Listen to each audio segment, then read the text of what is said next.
ये 13 दोष ऐसे हैं जिसके जीवन में होंगे तो उसको कभी शांति, कभी सुख, कभी ऐश्वर्य ये टिकेगा नहीं और दुर्गति निश्चित हो जाएगी। बहुत ध्यान से सुने।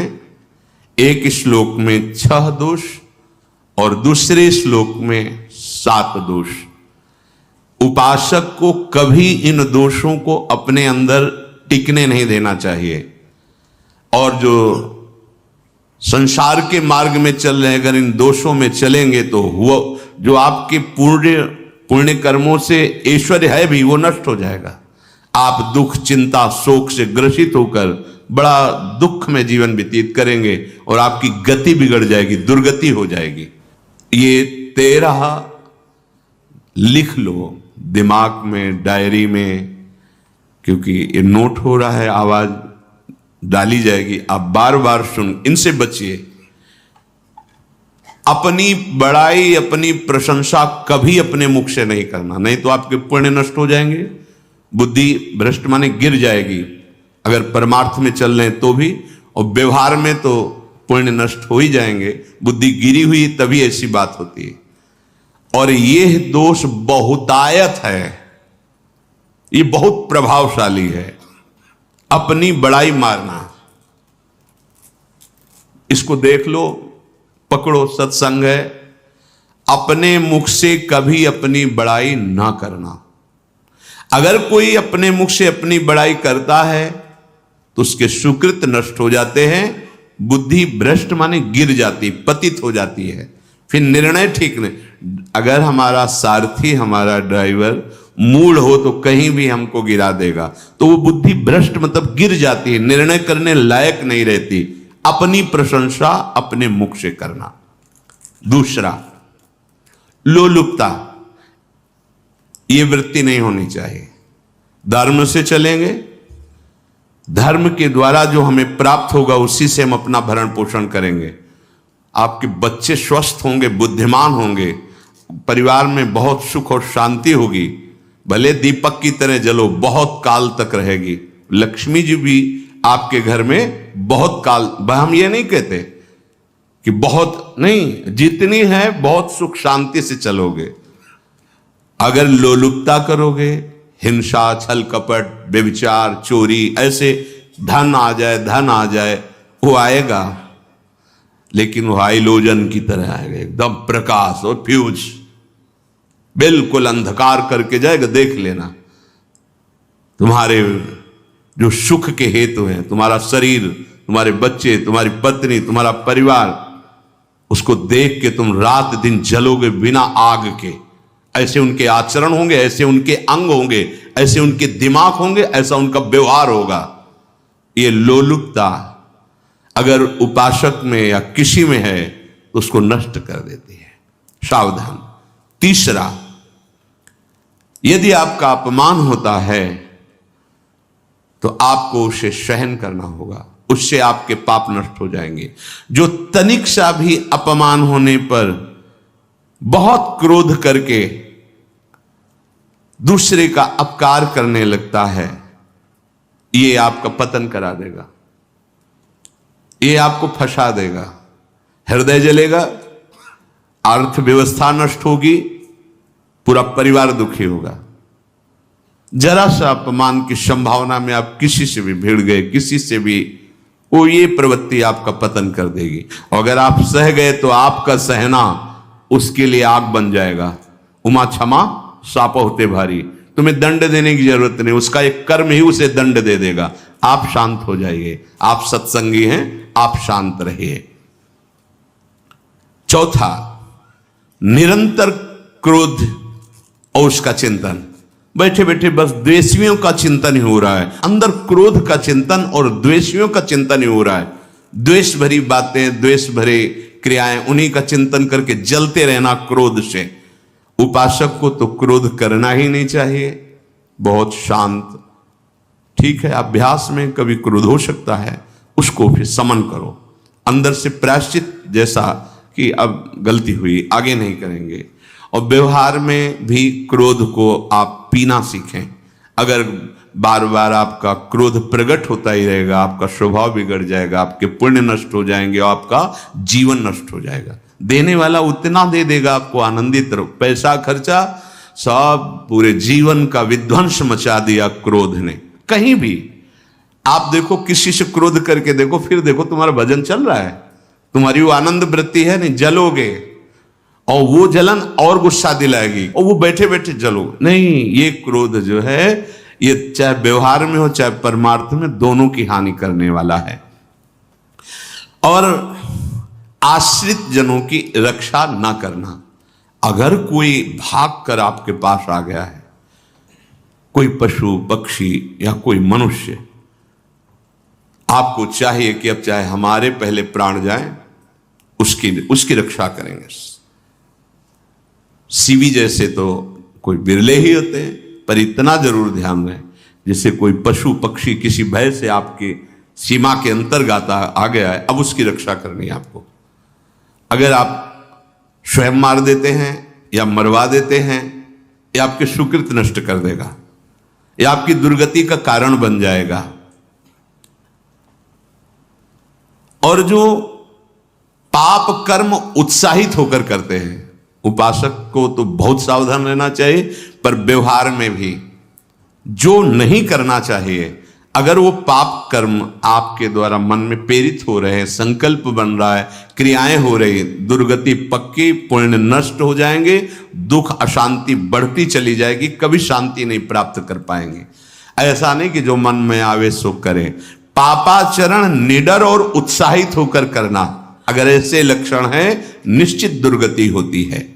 ये 6, अपनी बहुत बड़ाई करने वाला अपने मुख से, लोलुपता, तनिक से अपमान में सहन ना करने वाला, निरंतर क्रोधी और आश्रित जनों की रक्षा न करने वाला, और निडर हर्षित होकर पाप कर्म करने वाला। दूसरे श्लोक में 7 है, 6 7। 1, संभोग का ही चिंतन करना, संभोग में ही मन लगाना, संभोग दूसरी स्त्रियों के साथ करने की भावना रखना, जीव नष्ट हो जाता है।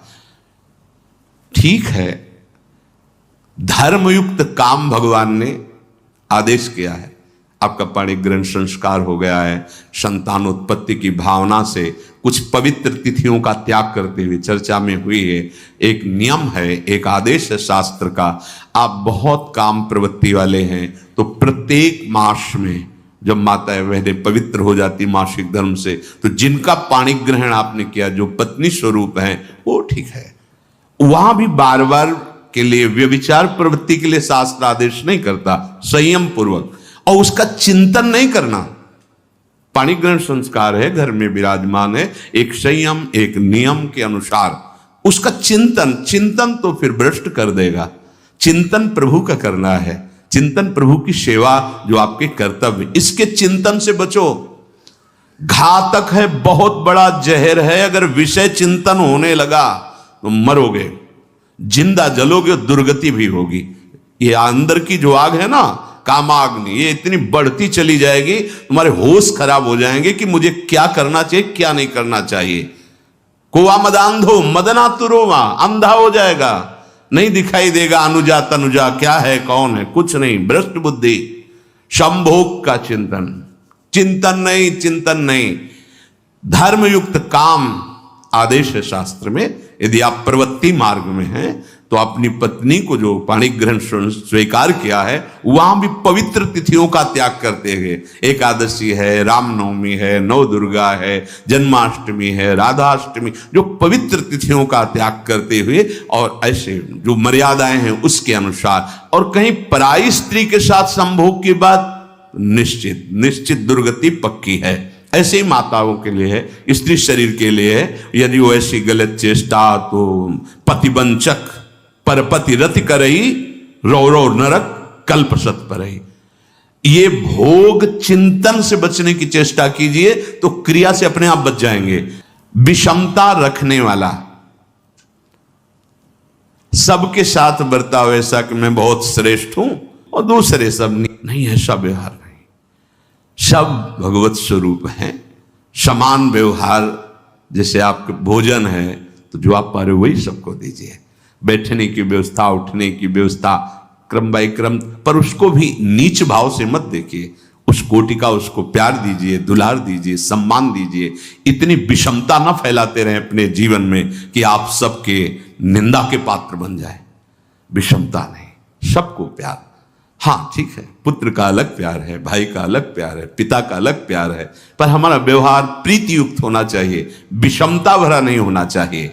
अगर हमारे चित्त में विषमता ही रही तो संसार है, प्रभु नहीं है। जीत विषम संसार कीर्ति जग बिस्तरे। जो विषमता पर विजय प्राप्त कर लेता है वही भगवत प्राप्ति का अधिकारी। ये विषमता बहुत बड़ी हानि है। तीसरी बात, अत्यंत मानी होना। जहां आपके प्राण कमजोर होंगे, पुण्य नष्ट होगा, आयुश्री सब नष्ट होना है, ऐसे आचरण करवाएगा गुरुजनों के साथ, महापुरुषों के साथ। ये बहुत नीच प्रवृत्ति है। अत्यंत मान प्रियता, मुझे सम्मान मिले, उत्तम प्रवृत्ति है। सबको मान देना, स्वयं अमानी रहना। चौथा, दान देने की बात कह के मुकर जाना या दान देकर पश्चाताप करना। दे दिया है, बहुत जल रहे हो, दूसरे से वार्ता कर रहे हो कि पता नहीं क्या यार बुद्धि में हो गया, हमने उसको इतना कहा था, उतना दे दिया, क्यों दे दिया, ऐसा ऐसा, मतलब अंदर चिंतन करना, क्यों दे दिया तो दिया। इसके बाद जो आपका ये जलन हो रही, पश्चाताप, सुकृत नष्ट हो रहे हैं। दान देकर पश्चाताप करना या दान देने की बात कह के मुकर जाना। जैसे आपने कह दिया आपको इतना इतना ऐसा, अब आप मुकर गए, ब्याज सहित तुम्हें देना होगा, ये तुम्हारी दुर्गति का कारण बन जाएगा। ऐसे ही नहीं बोलना चाहिए, बहुत होश से। वाणी एक अमोल है, जो कोई बोले जान, ये तराजू तौल के तब मुख बाहर आन। पांचवा, अत्यंत कृपण होना। ना परिवार को सुखी कर पा रहा, ना अपने को सुखी कर पा रहा है। एक एक सिक्का बैंक में जो मर गया। धन की वास्तविक गति यही है कि अपने परिवार को खूब उसकी अनुकूलता प्रदान करो, उसमें से कुछ हिस्सा किसी ऐसे को जिससे तुम्हें बदले में कुछ लेने की भावना ना हो। कोई साधु महात्मा, गाय, पशु, पक्षी, किसी भी जीव बीमार है, शरीरधारी, उसके जिससे कुछ कभी लेने की भावना ना हो, एहसान की भावना ना हो। सो धन धन्य प्रथम गति जाकी, धन्य हो गया उसका धन। अब वो कृपण का धन किसी काम में ना स्वसुख, ना परिवार के सुख, ना धर्म कार्यों में, व्यर्थ जीवन चला गया। उसी धन का चिंतन करना, उसी का संग्रह करना और उसी की रक्षा करते करते शरीर छोड़ देना। तलाओ धर्म, अर्थ, काम, मोक्ष। और जो बालक, स्त्री, पागल, असहाय, जो इनकी रक्षा न करके इनकी हानि करता है, दुर्गति निश्चित है। माना आपकी पत्नी है, उसका स्वभाव बिगड़ा हुआ है, क्रोधी है, कटु वचन बोल, लेकिन आपके ही प्रारब्ध के लिए, माना आपका पति ऐसा स्वभाव वाला है, पर आपके ही प्रारब्ध से तो संयोग बना है आकर, अब इसका निर्वाह कर ले जाओ तो पवित्र हो जाओगे दोनों। और अगर झगड़ा और लड़ाई और मारपीट और कहीं हिंसा आदि के रूप में उतर गए तो फिर और करनी बिगड़ गई। बालक है, आप उसको ज्ञान नहीं कि आप पवित्र है, कि आप पवित्र है, उसको ज्ञान नहीं कि आप उसके साथ व्यवहार अच्छा कर रहे हैं कि बुरा कर रहे हैं। रक्षा करनी है आपको, शोषण नहीं करना। कह रहे स्त्री, बालक और पागल, जैसे विक्षिप्त है, पागल है, आपको रक्षा करनी है। बन जाए तो उसको भोजन, ऐसा नहीं कि ईट मारो, उसको अपमानित करो। उसकी बुद्धि खराब है, प्रारब्धवशात खराब हो गई है, तो शास्त्र आज्ञा करता है स्त्री, बालक, जैसे पागल, विक्षिप्त आदि हैं, असहाय है, असमर्थ है, बूढ़ा है, वो आप सेवा भी करो तो वो गाली दे सकते हैं, उनकी बुद्धि बिगड़ गई। आपको उनको दंड नहीं देना, मारना नहीं है आपको। मान लो आपके बड़े बूढ़े बुजुर्ग जन हैं, आप सेवा भी कर रहे हो तो आपको कटु वचन बोल सकते हैं, आपकी निंदा कर सकते हैं, लेकिन आपको उनके साथ व्यवहार सद करना है। अगर आपने इन दोषों को स्वीकार किया तो निश्चित आपकी दुर्गति होगी, ना इस लोक में आपको शांति मिलेगी, ना परलोक में। इसलिए इन दोषों को बार बार सुन करके और हृदय में जांचो कि कहीं है तो नहीं, अगर है तो सत्संग, भजन बल, भगवत प्रार्थना के बल से इन दोषों का त्याग कर दो, जीवन मंगलमय हो जाएगा। से अगर अच्छी क्रियाओं को देख रहे हो कि प्रभु करा रहे, तो बुरी क्रियाओं का संकल्प ही नहीं उदय होगा। अहम गलित हो गया तो अहम में ही तो सारे विकार रहते हैं। हर समय प्रभु के सामने कृतज्ञ रहो। कितनी कृपा, क्या हमसे लेना है आपको, आप तो पूर्ण काम हो, हमें इतना दुलार कर रहे हो। बलिहारी प्रभु, वो बार बार मन उनके चरणों में लौटता रहता है। प्रभु का विधान सर्वज्ञता से पास हुआ है। वो खूब आगे की, पीछे की, मध्य की सब बात सोच करके उन्होंने आपके लिए विधान किया है। पहले से उन्होंने आपका उस समय मंगल विधान सुनिश्चित कर दिया है। कैसी भी परिस्थिति हो, कभी ऊबना मत, घबराना मत, अधीर मत होना, और अपने भगवत विश्वास में कमी मत आने देना। कैसी भी परिस्थिति हो, यह जरूरी है। उबना मत। बहुत हो गया कष्ट सहते सहते, कितना सहूं, नहीं। ये अगर ऐसा आ रहा है तो भी आप भगवद आश्रित नहीं हुए। नहीं, ऐसा आ ही नहीं सकता। बड़ा आनंद आता है कष्ट में, बड़ा आनंद आता है। पूरा का पूरा मन, इंद्रियां केवल प्रभु में होती, क्योंकि कष्ट में कोई विषय की इच्छा तो होती नहीं किसी को भी। भारी पीड़ा है तो सब उसी में होती। जिसने अभ्यास किया है भगवत चिंतन का, आश्रय है प्रभु का, तो कष्ट में भाग के कहां जाएगा, उसी में तो एकदम तन्मय हो जाता है मन, इंद्रिया। इस तरह हो, उनके भरोसे पर कभी, कई बार चर्चा की है प्रताप राय जी की। बचपन से भजन परायण थे, ईश्वर संपन्न घर था, भाई बहन सब खूब। कुछ दिनों बाद माता पिता पधार गए, पूरा अधिकार। ऐसे भजन में डूबे रहते कि उनका व्यापार था कि जैसे कोई धन लेने के लिए आया तो उसके लिए कुछ गिरवी रखना होता था, आभूषण आदि, और जितनी आवश्यकता है आप धन ले जाइए, और जब धन मिल जाए तो ब्याज से ही तो उसमें रख जाना और अपना सामान ले जाना। एक बक्सा रखा रहता था और वो आप माला लिए हर समय भजन करते रहे। बड़े वास्तविक आंतरिक वृत्ति से प्रभु में लगे थे। पर उनकी कुल परंपरा का यह व्यापार था।